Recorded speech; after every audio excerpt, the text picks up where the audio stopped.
नमस्कार, आपण पाहताय कोकणशाही चॅनल, कोकणच्या समृद्धीचं. मी चिन्मय गोगळे. कोकणशाहीच्या सकाळच्या बातम्यांमध्ये आपणा सर्वांचं स्वागत.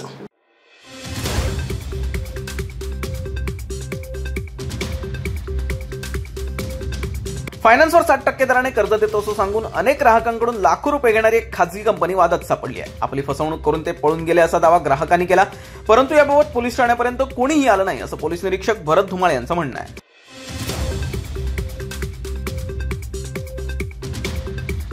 रोणापाल येथील विश्राम गोविंद पालव या तरुणानं राहत्या घरी गळफास लावून आत्महत्या केली आहे.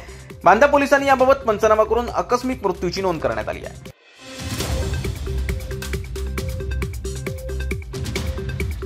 डिकस सुरुवाडी परिसरात गवारण्यांनी अक्षरशः धुडगूस घातलाय. या भागातील शेतीचं मोठ्या प्रमाणात नुकसान केलंय. या गवारण्यांचा तात्काळ बंदोबस्त करावा अशी मागणी शेतकऱ्यांनी केली आहे.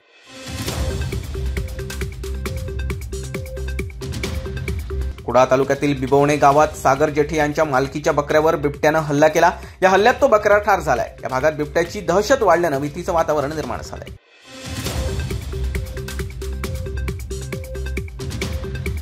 भाजप नेते निलेश राणे आणि आमदार भास्कर जाधव यांच्या कार्यकर्त्यांमध्ये काल जोरदार राडा झाला. या प्रकरणी दोन्ही गटाच्या 300 ते 400 कार्यकर्त्यांवर गुन्हा दाखल करण्यात आला आहे.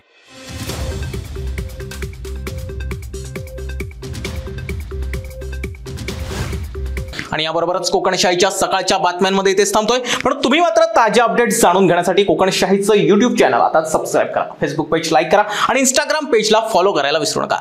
धन्यवाद.